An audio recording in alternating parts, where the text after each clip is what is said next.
So what's up, y'all? This is part 8 of finding purpose in pain. We have gone through a lot, and I ain't gonna say it's a lot more, but I'm gonna tell y'all everything so we can find purpose in all of my pain. Okay, so I'm whispering because we are mic'd up for the first time. We are officially mic'd up, and I'm not sure how loud it is, so I don't want to be talking loud, and that's the point of me being mic'd up. So I'm trying to keep the microphone somewhere right here. We are mic'd up in our moo sound for bed, but I wanted to go ahead and record this video because I've been having y'all holding on, and I don't want to do that. I want to drop videos every day because I'm a YouTuber. Okay, that's how you get there. You're a YouTuber. You got to tell yourself you're a YouTuber. So I'm gonna stop talking. But this part of the story, the last part of the story, we were talking about me moving in with my dad. So on my birthday, July 6th of 2019, I believe. It might have been like July 1st or something like that, but I know July 3rd I got my furniture. So it should be officially like July 6th, July 7th. I moved in with my dad. And moving in with my dad, it was kind of weird because me and my dad had never really lived together before. My dad was in prison for like 12 years. He came home, he lived with my mom for a couple of months, maybe a year or two max. And that was over with. Y'all excuse my marks. I told y'all it's late, so I did have glasses on earlier. So I have a little a little glasses mark. Excuse that. It's time to take my makeup off. Anyway, sorry. But so I never lived with my dad before.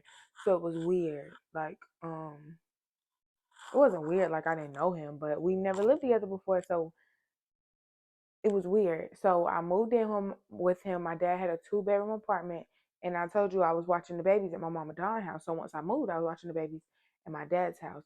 And so me and my dad, like, we was getting along. I always kept myself like, because of me being in college, like I know not to go spread my stuff out. Like, this is a shared space. So I kept that same idea when I moved with my dad. Like, I still had my stuff, but it wasn't just like all out everywhere. And my dad, at first, like, it was cool. Like, it was cool. We really weren't having too much conflict. The only conflict we was having was my dad was like, he was a bachelor and he wanted to have his apartment to himself.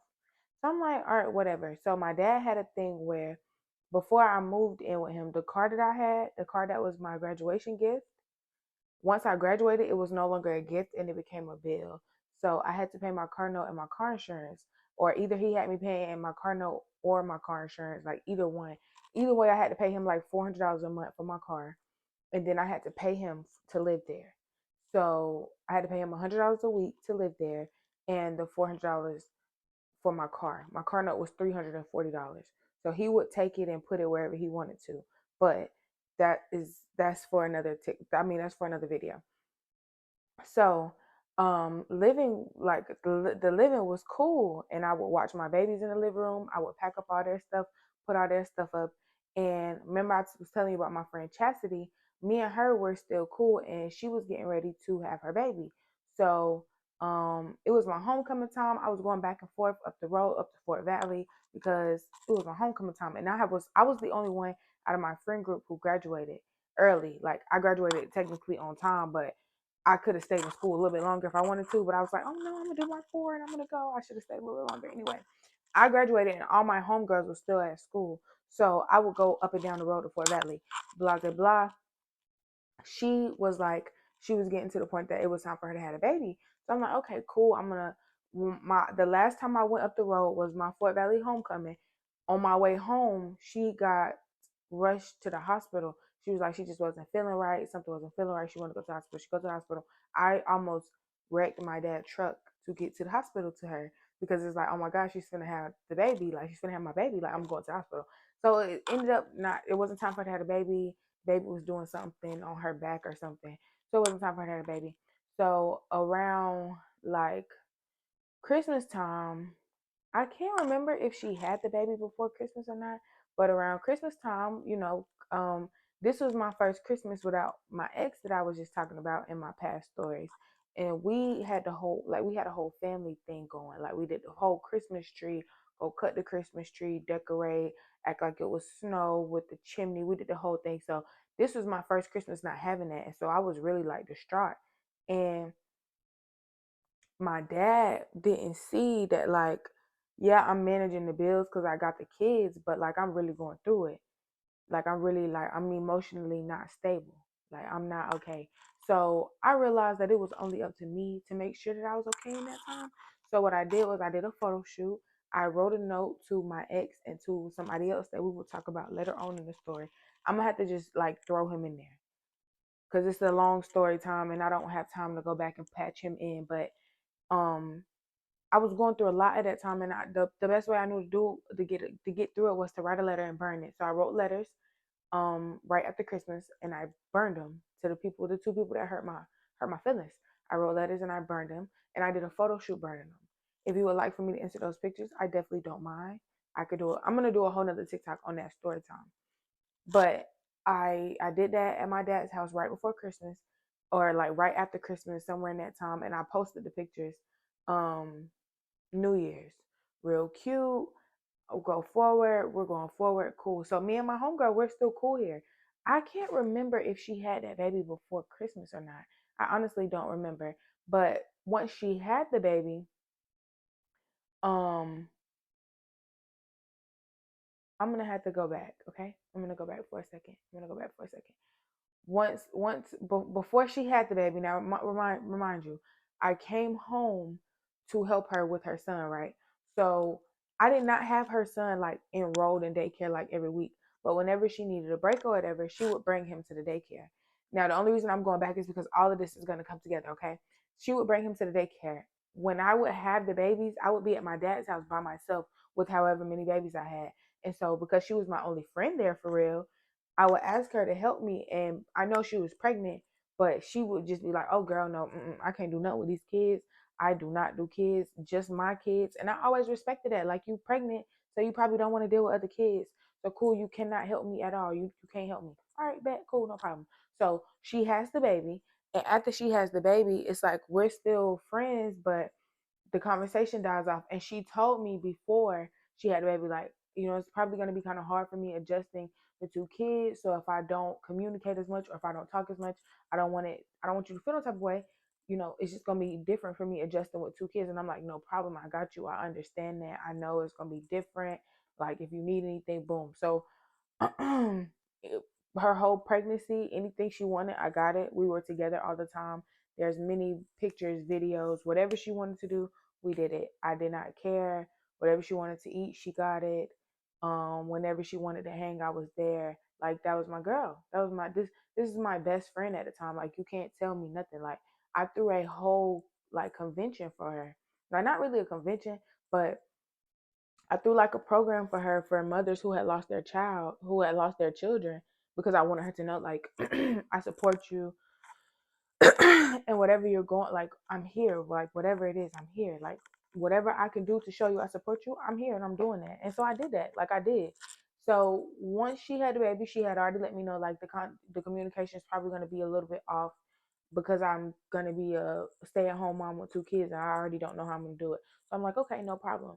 So and I could actually I could grab my phone and show messages if you all would like. I can. But she was like, she before when I moved to Brunswick, I never let anybody do my hair. So she did my hair before. She did my hair in some soft locks.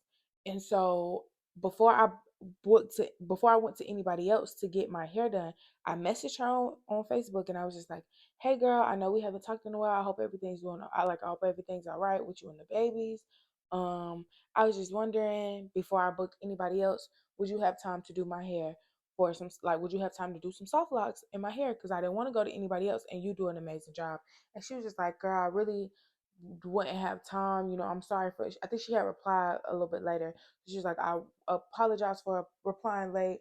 I just really wouldn't have time, with the kids. I'm just so busy." And I was just like, "Okay, cool, no problem. I just wanted to make sure I checked with you before I book somebody else to do my hair, because I don't play with people being in my hair." So she was just like, "Yeah, I really wish I could, but I'm busy." Type thing. So cool. Now, um I never said anything about this. I never said anything to her about this part of the story. So at one point, her sister opened a daycare, and her sister opened a full daycare out of her house. And that's the same thing I was trying to do. Like, I was trying to figure out how to turn my dad's house into a daycare. Mind you, I had no idea about state regulation and all of that. I was just trying to do. I was trying to get there. So the only reason why I had a problem with it is because when her sister posted the pictures of the daycare and like the activities, she's in the pictures helping, working at the daycare. So it's like, I asked you for help when I was watching your kid, and you told me no, no way, I don't do kids. My kids only. You're not gonna catch me around a bunch of kids. So that was my first little like flare up with her, but I never said nothing. I never said anything. People sent me screenshots and was like, "Dang, why she ain't never come work with you? I never seen her come help you. You be on live by yourself. I thought that was your best friend." Da, da, da, da. I never said nothing to her. I don't know what that little spot is on my face. I still kept it cool, never said nothing. So she's still not talking to me. I'm not aware that we're at beef. You had already given me the heads up that like, hey, once I had my baby, I'm not really sure how my communication is gonna go because I'm gonna be stressed out having two kids. So I respected that. I ain't get on Facebook and say nothing. I didn't say this girl a loser. No, whenever you needed something, call me. Like, I didn't know we were at war. Like, I didn't know we had beef. So I ended up I ended up passing the class for my certificate that I needed to open a daycare. Um, I was doing that while I was that what that was? That had to be what that was. I had either just got my house or I had just got my certificate for my thing. But I believe it could have been when I got my house. I just don't remember exactly what what month that is. And I wasn't trying to go through like exact days and times of like all of that. I wasn't trying to do that.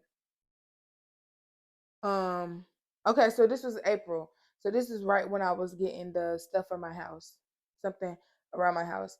I was messaging her in January. I was messaging her and seeing if she could do my hair, and she was just like she didn't have time. So in April, I messaged her, and um I don't even remember this message, but she didn't respond.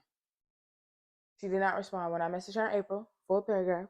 She did not respond. I was just like, hey, I'm just curious. What did I do to you? The last conversation we had, you were pissed off and put everything you had going on with you on me. And to go, she went on Facebook expressing whatever problem she had with me and never said anything to me. So I was just like, that's exactly why I unfriended you on here. You stopped supporting me. You stopped all the best friend stuff. And I told you I was just going to give you space. You can feel how you want, but please respect how I've always been a sister to you because that's lame. I sent that message. She never responded. So May 19th, which is right after I got my house. I got my house May 5th.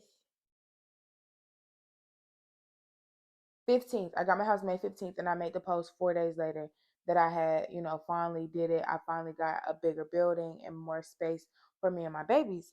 And she was just like, she shared my post. Everybody was sharing my post. I think this post had like 300-400 reactions. Everybody was sharing my post, and so she shared my post and was like, no matter what, she's always been I'll always be proud of her. Da da da da da. So I texted her and I was like, Chastity, for real, chill out on Facebook, dog. Like, what you did all that for what? You got people screenshotting me when I tried to figure out what I did to you. For real, thank you. I appreciate it. But you doing too much. My number ain't never changed. And so she texted me back and was like, you don't ever have to worry about me congratulating you again, child. And so, in the post, she said, I'm not her friend anymore. And I was like, I'm not your friend anymore. You don't like me, dog. And don't call me child. If you wanted to congratulate me, like I said, my number hasn't changed. You could have did that in my inbox. You did all of that for attention. And I put in parentheses, she's not my friend, so I could look bad when in actuality you don't want to say whatever the hell I did to you. I left you alone after you ignored me, so chill, bro. And she was like, what does she need attention for? She doesn't know where her phone be in the first place. She She doesn't beg for attention. I just blew her. Blah, blah, blah, blah. So after this post, she goes and I want to, this is the part where I said I have to be honest because I was lied on. So after this message, she goes on Facebook and she makes a big post about how bees are so lame and she'll never be somebody's best friend again and da da da da da da da da. Just a full blown like, and everybody's in the post in the comments like, girl, I never would have thought. I never would have thought y'all would have fallen out. She never seemed like that. And she's going back in the comments and she's just like, girl, yeah, that I don't wanna keep saying like, girl, yeah, but I don't know exactly what she said, so I don't want to missay anything. But she's pretty much in the comments like agreeing, like she already then created this whole false narrative that I'm a terrible person and I'm a bad friend, da da da da. So then when people are commenting, she's agreeing with them. Now the only issue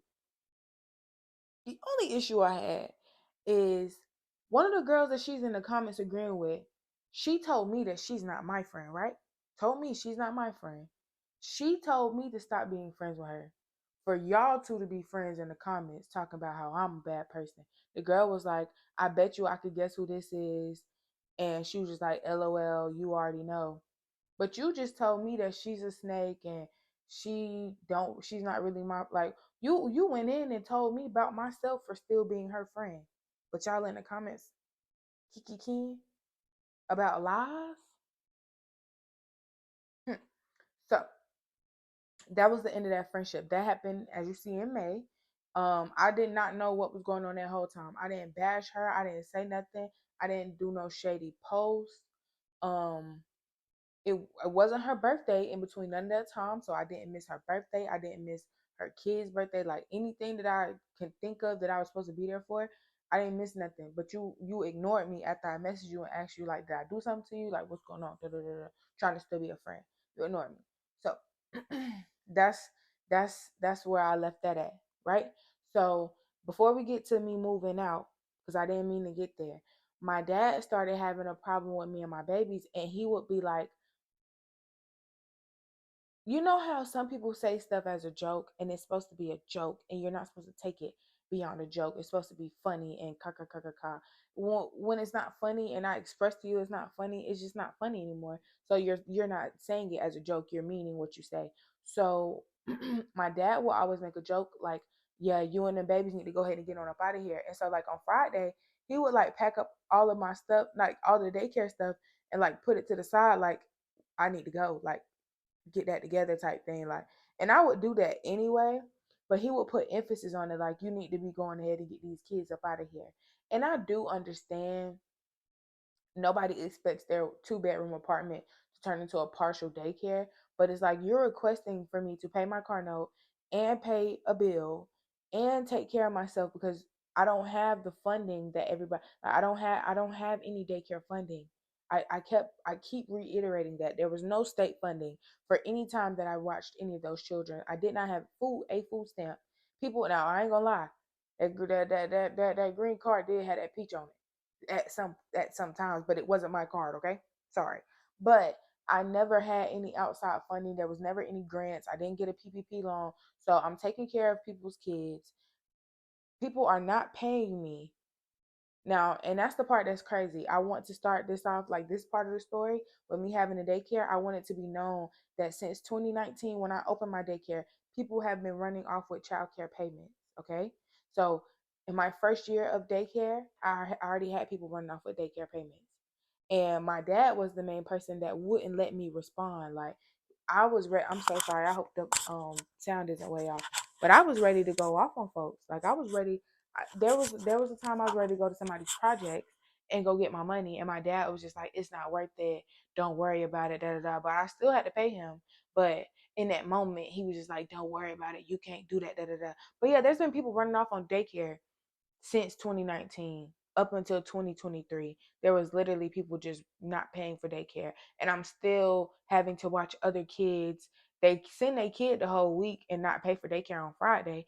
So I just lost out. Like there's nothing I could do. But anyway, this is still going on and my dad is still requesting payment. And so it got to the point that my dad was just like, you got to go. Like, you and them kids, y'all can, like, he was saying it in a joking manner and it was supposed to be funny, but you don't just keep saying somebody got to go in a, that's not a joke. You mean that. I need to get up out of here. So I went to the dentist on St. Thomas, and one of my grandparents of my babies, she was at the dentist, and she was just like, if you ever need anything, you know, you do so great with my grandbaby. If you ever need anything, just call me and let me know. So it was getting to the point that it was like with me and my dad, like I kept feeling the vibe that I needed to go. I don't need to be here. It got to the point that I literally just told, like, I was trying to stay at my church at the parsonage. The parsonage is pretty much like the house that they have for the pastor in case it's a traveling pastor. I was trying to stay at the parsonage. Like, I was trying to stay anywhere, excuse me, to be able to keep the babies and be in Brunswick. Like, I didn't have nowhere else to go type thing. But me and my dad was not, like, I could show you messages of me asking my Nini, like, do you think it's possible I could stay at the church, like at the parsonage, like anything, like, because me and my dad, he just keep trying to tell, like, he keep telling me to leave, like, he keep telling me I got to go. Like, he a bachelor, he want his apartment to himself, he don't want all the, he don't want to come home to these children, da da da da. So okay, cool. Like, okay, so before I graduated, the plan was for me to go move with my big brother in Nevada. I was gonna either go to Nevada or I was gonna move to Atlanta with my other brother. Moving to Atlanta was dead. So I was gonna move to Nevada, but moving to Nevada was dead because I was moving to help my friend. I stopped everything to go move and help her. So we get back to the point that, like, okay, I'm back by myself and is I need to move to Nevada. So I told her, she gave me her phone number in the dentist office. And I called her and I told her and I said, listen, I'm not sure if you can help me at all. I have no idea.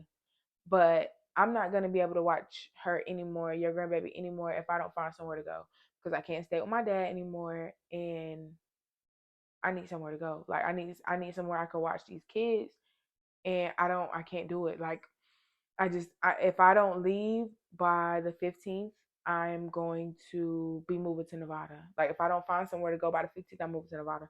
So she literally just gave me an address and said to go somewhere, like to go. She said, just ride by there and see if you like it. And if you like it, it's yours. You can have it. And you don't have to worry about nothing else. So I got the address, and the house was really, really, really big. And I was just like, I don't know what I'm going to do with that. But yes, it's perfect. I didn't have no complaint. I didn't want to go. I didn't care to go inside. That was my house.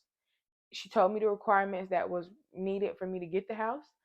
I could not save money on my own, so I called one of my college friends. I sent her my entire deposit. Every week I sent her money to build up my deposit for the house. And so I couldn't touch it. I sent her the deposit, and on May 15th I got my own house. She sent me the deposit back. There is a story time about that, but that's not important right now. But May 15th, 2020, I got my own house. I got my first house. Um and that was also around the time of celebrating my daycare turning 1 on June 6th. So all of that was really important. Like, that was a really big time for me because I couldn't, like, once me and her fell out, it was really confusing to me. Like, I literally moved back home to help you, for you to fall out with me, and it's just like, so was I like what that was so confusing in itself, because it's like I I I moved here with nothing, like nothing, and you did me any kind of way, and so, oh, I'm glad I got quick reflexes. Sorry, I accidentally hit the phone. Mm.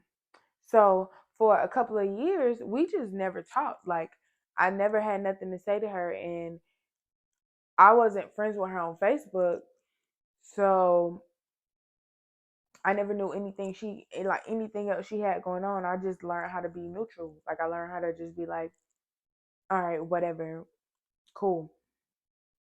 So we were still friends on Snapchat, but because I don't really post on Snapchat like that, it was never like I never ran across her story. She never watched my story.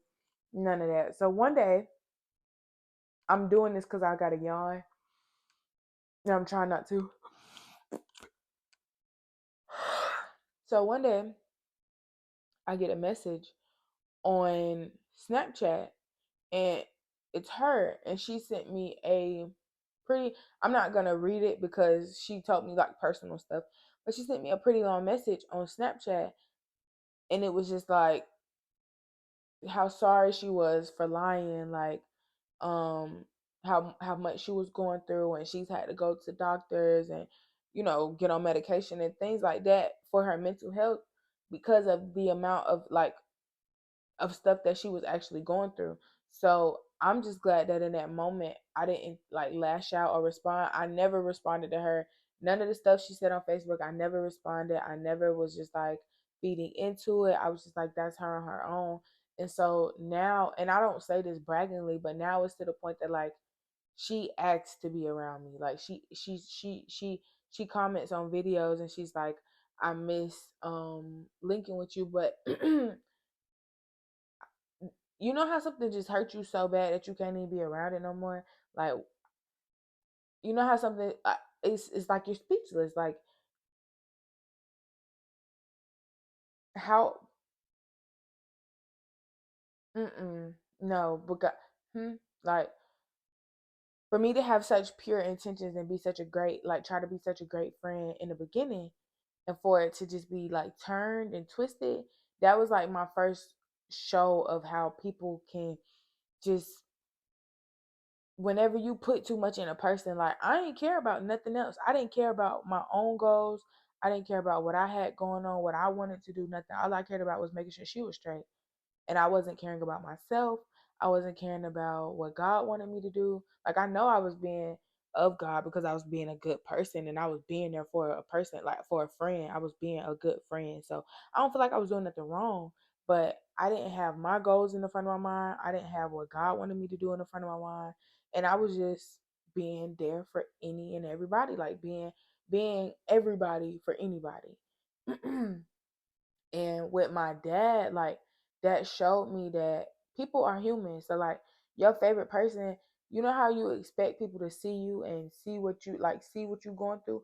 Your favorite person cannot see you, and you have to figure out like you could either keep waiting on them to see you, like waiting on them to be there and waiting on them to see you, or you could just lean in on God and be like, okay, God sees me and God put me here for a reason. So with me being here and like with me going through this, when you could change your focus and clear your mind, Pastor TD Jake said you have to clear your duct, which is like the fan. I think it's like the when you had the big AC units, the duct is the like the filter. You have to clean it to make sure that the air is going through properly. Like that's the only way the air gonna go through is if your duct clean. So you have to clear out your mind. Like I was literally consumed with somebody else's life. I literally moved to a whole city to take care and help somebody else. I wasn't thinking about myself. I wasn't thinking about where I was going to work, what I was going to do, none of that. I literally said, I'm moving here to help my friend. She ain't got nowhere to stay. I ain't got nowhere to stay, but I'm moving here to help my friend. Like my mind, it wasn't even that my mind wasn't in the right place, but like it was like my nose and my mind was just wide open to like, oh la la la la la. I'm 10 years old and I just live in my car. Like I wasn't even thinking. So I wanted to tell this part of my story so that y'all could see like whenever you put too much into one thing, like it ain't even like putting all your eggs in one basket, but it's like when you pour so much into something else or anything else and you're not pouring into yourself, you're not pouring into your own goals. I pretty much put myself on like a 4-year hole in that situation because I lived in Brunswick for 4 years. I let people not do right by me for 4 years. Like literally 4 years, and I didn't see it until I completely got by myself, like until I got into complete isolation where I didn't have none of my favorite people. I didn't have my like I had my best friend, but I didn't have the person I moved here for. Like everything that I moved to Brunswick for, I moved back to be back around my dad. Me and my dad fell out about my car, and we'll talk about that in the next in the next YouTube video. Like everything that I did thinking I was doing for somebody else, it pushed me away from what I was supposed to be doing because I was supposed to be where I am now 4 years ago. Like, to me, I was supposed to be. And I understand everything happens for a reason and nothing happens like out of place. But if my focus was more so on me and more so on what God needs me to do and not, oh, my friend need me, because my friend needs God. I can't do nothing. Like right now, at the place that I'm in right now, I can't help you. You got to call God. I need God. So if I need something and I need somebody, how can I give you something? Y'all don't be wanting to take that in and think about that.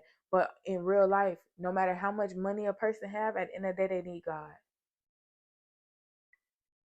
Because God gave them all that money and God could take. Y'all ain't never, man, listen, I'm telling you, just imagine if you were a billionaire, right? A billionaire. And you wake up one day and your whole bank account is clear and there's no, like, there, it just say, it, like, there's nothing the bank can do. They're done. They said they can't do nothing and you made a withdrawal. What do you do? Who do you call? Like, there's nobody's gonna give you that $1 billion back. Only person you can call in real life is God. Even if you're a billionaire, even if all you got is $10, if you need to stretch them $10, you might flip it, but that's a risk. If you really need something, you really, really, really need something, you have to call God. Or you have to say a prayer. If you don't, you crazy, you're different. But that's what I had to learn. Like, I can't be everything for everybody. I put myself on hold, and I don't want y'all to think I'm saying in a hold, like in a hold, HOLE. I put myself on hold, like pause, mute, hold on, for somebody else, for other people. Okay. So this is the end of this video because it has gotten kind of long and kind of sort of like just I'm enjoying the video now. And this is not a podcast. This is an actual video. So I'm gonna end this on here. This is part 8, and I'm gonna get ready to record part 9, and it will be posted. I love y'all. Make sure you subscribe, comment. If you have any questions, let me know. And another small disclaimer: I did let her know that I will be. I let my old friend know that I will be recording this. It's all love. It's no anger. I still wish her the best, and we talk sometimes. Love y'all. Have a great day. Bye.